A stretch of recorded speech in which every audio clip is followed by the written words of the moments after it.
Yang mahirap sa'yo, Bert eh. Nagtatrabaho ka para sa mga barkada mo. Hindi ka na nagtitirang para sa'yo. Hindi mo ba napapansin, Bert? Nandyan lang yung mga barkada mo. Pag oras ng kasiyahan. Ba, Bert? Yeah. Buti, nag-iisa ka ngayon ah. Wala yung mga kaibigan mo. Dahil walang-wala ka ngayon, kaya wala sila. O baka maubos na naman yung sahod mo sa mga barkada mo niyan. Pinapaalala ko lang, Bert, na magtira ka sa sarili mo kahit papano.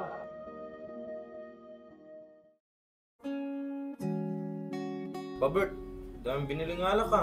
Maubos kaya natin yan? Oo naman do. Alam ko naman na malakas kayong uminom dalawa. Hayaan nyo, pag tapos nyan, magre-redos pa tayo. Bert, baka dyan pa lang, malalasing tayo. Tsaka mukhang ang dami mong pera ngayon, Bert ha. Di naman, me. Sakto lang. Bago sahod kasi. Kaya magsasaya tayo ngayon. Kaya naman pala bago sahod si Gilbert eh. Mukhang tinamaan mo yung trabaho, Bert ha. Di naman, me. Sakto lang nakakaraos. Buti ka pa, Bert, nakakaraos. Kaya kami ni Jeremy, palamunin lang. Ewan ko ba kasi sa inyong dalawa? Ba't di pa kayo maghanap ng trabaho? Wala, Bert eh. Pinipilit namin, kaso ayaw ng trabaho sa amin. Hayaan nyo na muna yan. Huwag nyo na munang isipin. Tumagay na muna tayo. Oo, tagay na muna tayo. Para maubos natin to. Sa'yo muna. Kuya? Kuya? Kuya? Oh, Bert, bakit? Kuya, pwede bang makairam ng pamasahe? Pamasahe? Eh di ba, kakasahod mo lang kahapon? Di ka na nga nagbigay dito para sa bahay. Manghihiram ka pa. Yun na nga kuya eh. Pagtapos namin uminom kahapon, nilibre ko yung mga kaibigan ko. Kaya naubos lahat ng sahod ko. Yang mahirap sa'yo, Bert eh. Nagtatrabaho ka para sa mga barkada mo. Di ka na nagtitirang para sa'yo. Hindi mo ba napapansin, Bert? Nandyan lang yung mga barkada mo. Pag oras ng kasiyahan. Pero pag namumroblema ka, asan sila? Pero yan mo, di bali na. Oh, kasya na ba to sa pamasahe mo? Oo kuya. Kuya, salamat dito ha. Sige, mag-ingat ka na lang. Pasok na ako kuya.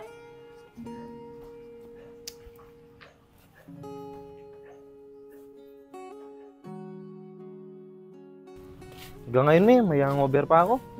Kaya nga eh, grabe talaga manlibre si Gilbert, no? Ubus biyaya siya. Kaya nga eh.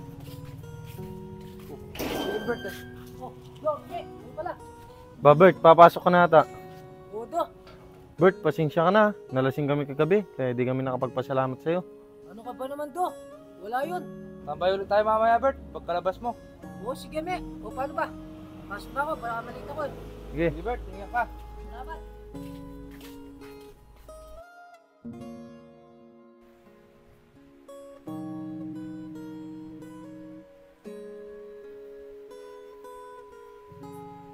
Ba, Bert? Yeah. Buti, nag-iisa ka ngayon ah. Wala yung mga kaibigan mo. Dahil walang-wala ka ngayon, kaya wala sila. Kuya, ba't ganyan ka naman mangusga sa mga kaibigan ko? Di naman porket walang-wala ako ngayon.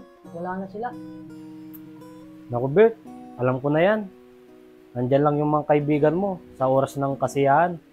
Pero pag walang-wala ka na, wala na din sila. Pero kuya, di naman ganun yung pagkakakilala ko sa kanila. Tsaka mababait naman sila kuya. Sige, Bert, ikaw bahala. Basta ako, pinapaalala ko lang sa'yo. At sana, hindi ka magsisi bandang uli.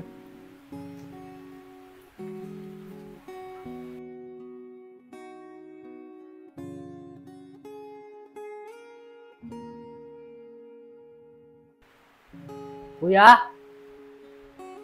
Kuya? Kuya? Oh, Bert, nandiyan ka na pala. Opo kuya. Kuya, ito po yung hiniram ko nung minsan. Ba, napakalaki naman nito, Bert. Opo kuya, yung sobra dyan, pandagdag na lang gastusin dito sa bahay. Ganun ba? Salamat ah. O baka maubos na naman yung sahod mo sa mga barkada mo niyan. Pinapaalala ko lang, Bert, na magtira ka sa sarili mo kahit papano. Opo kuya, tatagal lang po kami ng kaunti ng mga kaibigan ko. Sige, Bert, basta yung paalala ko sa'yo, huwag mong kakalimutan ha. Opo kuya, Para hindi ka naman kawawa. hindi po kuya, bibihis lang po ako. Sige.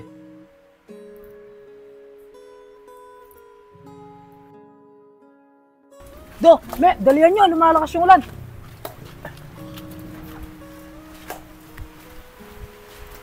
Oh, anong gusto nyo inumin? Kahit ano, Bert. Ikaw na bahala. Kahit yung tulad lang nung dati, Bert. O sige, gin na muna, no? Mamaya na lang yung Red Horse. O Bert, ikaw bahala. Ikaw din naman maglilibre. O sige, upo muna kayo dyan. Bibili lang ako, hintayin nyo ako. Sige, Bert. Sige.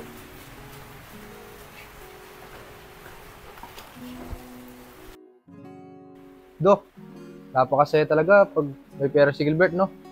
Lalo na sa araw ng sahuran niya. Kaya nga eh, bukod sa lasing ka na, mabubusog ka pa. Me, Do, pasensya na kayo Natagalan, marami kasing bumibili. Sige Bert, ayos lang yan. Sandali lang, kuha lang akong baso tsaka titi. Sige. Tiba-tiba na naman tayo nito nyo eh. Nalasing na naman tayo. Oh, mga tol, lagi na. Hindi lang. Bert, ano ba yan? Paubos na to. Oo, pag naubos yan, bili na lang tayo ng Red Horse. Sige Bert. Hindi ba ako mag-iingat? Hindi lang, wala namang problema. Oh. Do, ano si Jeremy? Konti pa, malalasing na yan. Kaya nga eh, alam mo naman yan, mahina lang siyang uminom. Pasay-pasay na siya oh. Do, minsan, asya naman tayo sa bar. Sige ba Bert, basta sagot mo ha. Oo, Do, walang problema. Oh, Me, kaya mo pa ba? Oh, Bert, basta kaya nyo, kaya ko din. Napakahina mo naman uminom na eh. Wala, nahilo lang, pero di pa ako lasing. Oh, sige, tagamin mo na. Oo, saan niya muna. Oh, Do, Me, bilis-bilisan natin para makapag-Red Horse pa tayo. Oo. Bert, Kuya, nakita mo ba yung cellphone ko doon? di man kuya. O ba't bigla na lang nawala? Baka nandyan lang yung kuya. Oo, nandyan nga. Pero ba't ngayon wala na? Mi, mukhang mapagbibintangan ka pa. Ikaw lang kasi yung pumasok dun. Wala naman akong kinukuha doon. Umihi lang ako. O baka nasa mga kaibigan mo? Kuya, huwag mo naman silang sisihin. Nagsasaya kami dito eh. Imposible naman mawala yung cellphone ko doon. Kung walang kumuha sa kanilang dalawa. Bert, mukhang pinagbibintangan kami ng kuya mo. Mi, wala ba talaga sa'yo? Wala naman sa akin do. Kahit kapkapay niyo pa ako dito. Bert, kung ganyan lang din Bert, uwi na muna kami. Ah, hindi. Huwag kayong uuwi. Maghihinom pa tayo dito. Di Bert, mahirap na. Mi, tara na. Sige, kayong bahala. Di Bert, salamat. Oh, ano kuya? Masaya ka na? Di ba yan yung gusto mo? Ang may layo ako sa mga kaibigan ko? Alam ko naman kuya, nagawa-gawa mo lang yun. O Bert, total wala na sila. Oo, gawa-gawa ko lang yun. Para umalis na sila. Bakit mo ba pinipilit na lumayo ako sa kanila kuya? Eh masaya naman ako pag kasama ko sila. Wala nang problema, Bert. Kung masaya ka pag kasama mo sila. Alam mo ba yung problema? Sila. Masaya lang pag meron ka. Alam mo, pag wala ka na, wala na din sila. Ilang beses ko bang ulit-ulitin sa'yo, Bert? Na nandyan lang yung mga kaibigan mo. Pag meron ka, at sa oras ng kasiyahan. Pag wala ka na, wala na din sila. Alam mo, narinig ko kanina sila dyan, na pinag-uusapan ka. Do, napakasaya talaga pag may pera si Gilbert, no? Lalo na sa araw ng sahuran niya. Kaya nga eh, bukod sa lasing ka na, mabubusog ka pa. Alam mo do, kahit di tayo magtrabaho, basta may pera si Gilbert, lagi naman tayong busog eh. Oo nga eh. Pero sa tingin mo, Mi, magkikita pa kaya tayo ng bukas? Siyempre hindi na. Wala na tayong pagkikinabangan sa kanya eh. Sa bagay, kaya nga naman pinagkikisamahan natin siya kasi may pinagkikinabangan tayo sa kanya. Oh, ka na muna maingay. Nandiyan na siya. Me, Do, pasensya na kayo Natagalan, marami kasi bumibili. Kaya Bert, pumili ka ng kakaibiganin mo. Hindi yung kaibigan mo lang sa oras ng kasiyahan. Oo kuya, pasensya na kung di ako nakinig sa inyo noon. Hindi ko alam, minatraidor na pala ako. Tsaka pag meron ako, doon lang sila nandyan. Maging aral sana sa'yo yan, Bert. Di pa huli ng lahat. Marami ka pang magkikilalang kaibigan dyan. Oo kuya, maraming salamat. Tatandaan ko lahat na sinabi nyo. Bakit parang sakit lamang may galit ang madayang tadhanang di namamansin? Wala